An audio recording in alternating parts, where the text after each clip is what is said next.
Sir, ఇరాన్‌కి, ఇజ్రాయెల్‌కి మధ్య యుద్ధ వాతావరణం ఏ స్థాయిలో ఉందో మనం ప్రత్యేకంగా చూస్తూ వస్తున్నాం సార్. అయితే ఈ నేపథ్యంలోనే ఇప్పుడు మోదీ గారు రంగంలోకి దిగి వీళ్ళ మధ్య సంధి చేకూర్చడం కోసం ఇరాన్ ప్రెసిడెంట్‌తో దాదాపు హాఫ్ అన్ అవర్ మాట్లాడాడు అని చెప్పేసి కూడా ఒక వార్త వైరల్ అవుతుంది. సో, మరి నిజంగా వీళ్ళిద్దరి మధ్య ఈ 2 దేశాల మధ్య సంధి కుదిర్చే ప్రయత్నం మోదీ గారు చేస్తున్నారా? అయితే దీనిపైన ఇంకొక విమర్శ కూడా వినిపిస్తుంది. ఇజ్రాయెల్‌లో అదానీ పోర్ట్‌లున్నాయి. దానిపైన ఇరాన్ దాడి చేయకుండా ఉండడానికి ఇరాన్ ప్రెసిడెంట్‌తో మాట్లాడి అదాని పోర్ట్‌లను కాపాడడానికే ఈ ప్రయత్నం చేశాడు. అందుకే మాట్లాడాడు. సంధి కుదిర్చడానికి ఏం మాత్రం కాదు అని చెప్పేసి కూడా విమర్శలైతే వినిపిస్తున్నాయి. మరి ఏది నిజం? ఏది అబద్ధం? అని దీనికి సంబంధించి ఎటువంటి వివరాలున్నాయి సార్? యాహ్! ఇజ్రాయెలు మీద ఇరాన్ అటాక్స్ అనేది గత 2 రోజుల నుంచి తీవ్రతరం చేసింది. దాదాపు 14 మిలిటరీ స్థావరాల మీద ఇరాన్ అటాక్ చేసి ధ్వంసం చేయగలిగింది. అట్లాగే ఒక ఎయిర్‌పోర్ట్ ధ్వంసమైంది. హైఫాలో ఉండే ఒక సీ పోర్ట్ కూడా దాదాపు రూయిన్ అయిపోయినట్టుగా చెప్తున్నారు.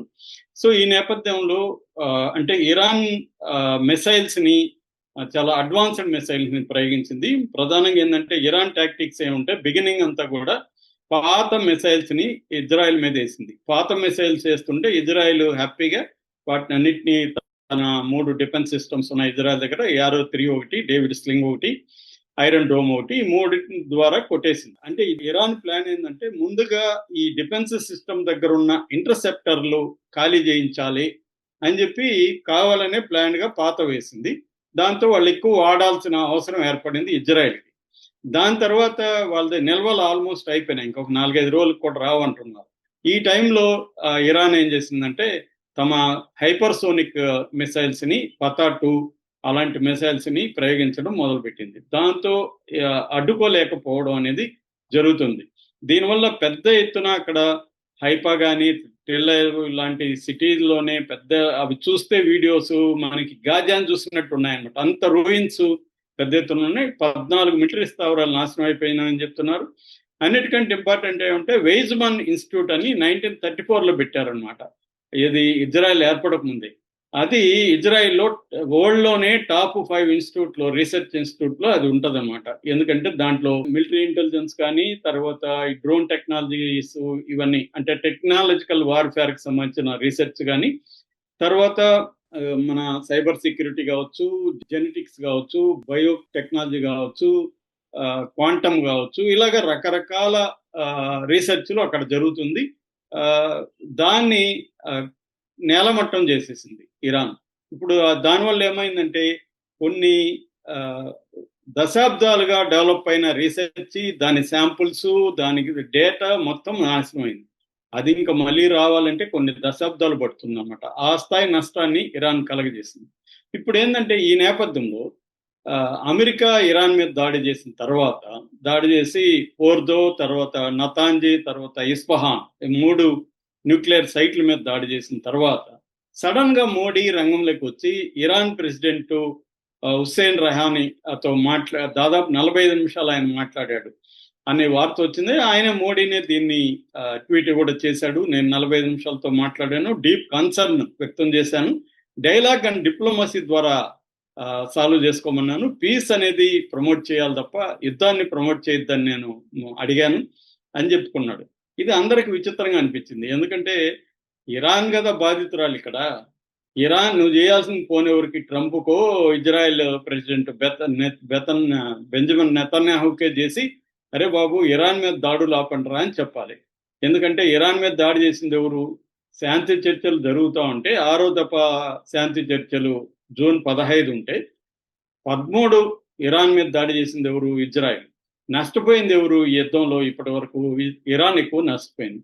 ఫోన్ చేయాల్సింది ఎవరికి? ఎవరు దాడి చేస్తుంటే వాళ్ళకి చేయాలి. కానీ ఇన్ని రోజులు అయిపోయినాక ఇప్పుడు ఇజ్రాయెల్ నష్టాలు జరుగుతూ ఉంటే ఇప్పుడు ఎందుకు ఇరాన్కి ఫోన్ చేశాడు మోడీ అనే చర్చ మొదలైంది. అంటే మోడీ అదేదో గోడ మీద పిల్లిలాగా ఉన్నాడు. ఇటు ఇరాన్ని ఖండించట్లేదు, ఇజ్రాయెల్ని ఖండించట్లేదు. సడన్ గా ఇరాన్ ప్రెసిడెంట్కి ఎందుకు ఫోన్ చేశాడు అంటే దానికి ముందు రోజే హైఫా పోర్ట్ మీద ఇరాన్ బీభత్సంగా దాడి చేసింది. ఫస్ట్ దాడి జూన్ 15 చేస్తే తర్వాత దాడి మొన్న చేసింది. దీనివల్ల హైఫాలో ఉండే పోర్టు, సీ పోర్ట్ అనేది పెద్ద ఎత్తున ధ్వంసమైంది. అక్కడ దానికి సప్లై చేసే కార్గో షిప్ కంపెనీ మేర్స్క్ అంటారు. ఈ మేర్స్క్ అనే కంపెనీ కంటైనర్ షిప్ కంపెనీ అనమాట. తన యాక్టివిటీలను అంతా ఆపేసింది. అందువల్ల అక్కడ పెద్ద లాస్ జరిగింది. దీనికి మోడీకి ఏం సంబంధం అంటే, మోడీ ప్రియమిత్రుడు అదానీ పెట్టుబడులు అక్కడ ఉన్నాయన్నమాట.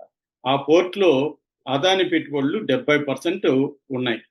2022లో Adani ports and SEZ, APSEZ ఆ కంపెనీ పేరు, అదానీ కంపెనీ అన్నమాట. ఈ APSEZ company Adani ports and special economic zone కలిపి APSEZ గా తన కంపెనీ పేరు అదానీ పెట్టుకున్నాడు.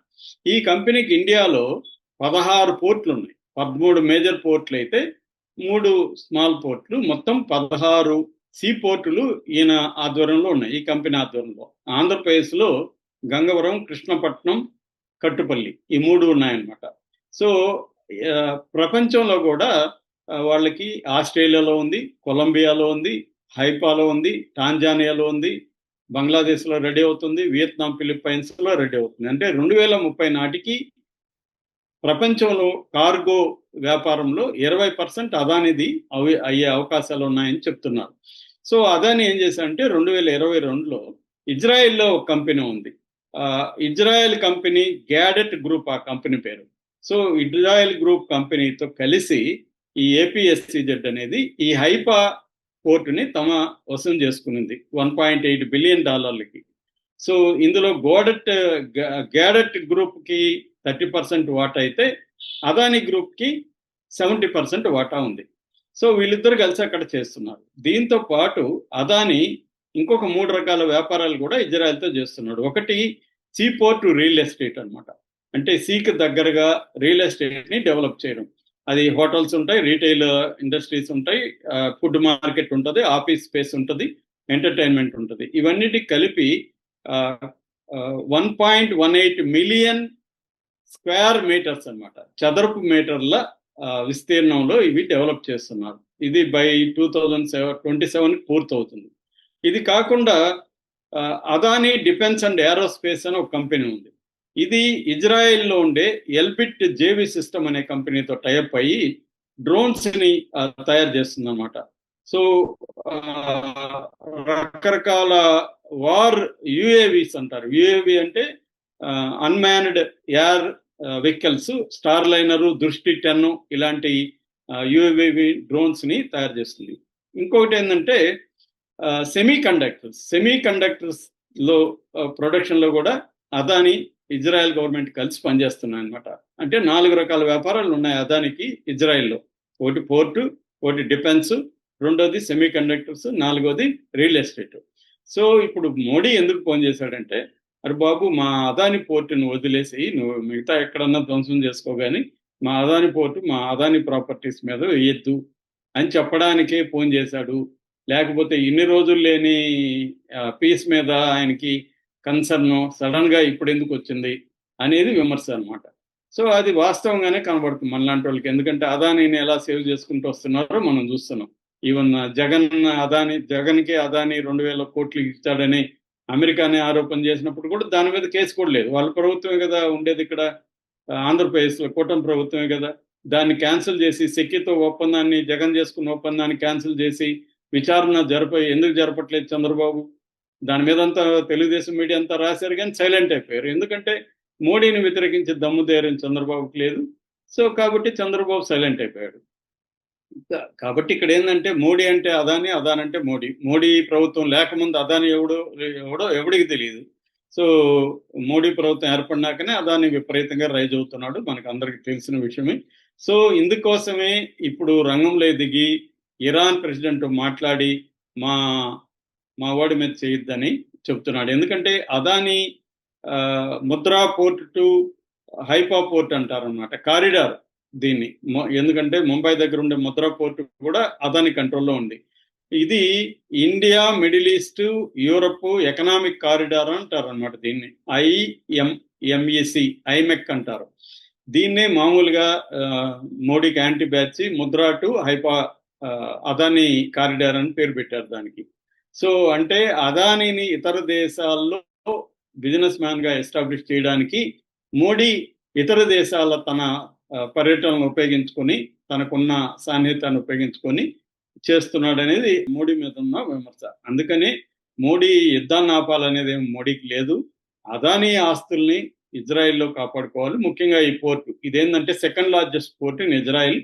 టోటల్ ఇజ్రాయెల్లోకి వచ్చే 30% కార్గోదంతా ఈ పోర్టు నుంచే వస్తుందన్నమాట. అందుకని అంత ఇంపార్టెంట్ పోర్ట్ ఇది. అందుకని ఇరాన్ కూడా అటాక్ చేస్తుంది.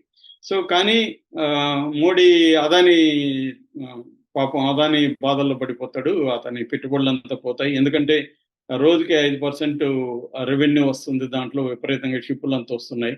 సో అనేక రకాల సరుకులు, బ్రెడ్ బల్క్, సిమెంటు, ఆయిల్, ఇలాగా రకరకాల కార్గో, జనరల్ కార్గో ఇవన్నీ అక్కడికే వస్తాయన్నమాట. అందుకని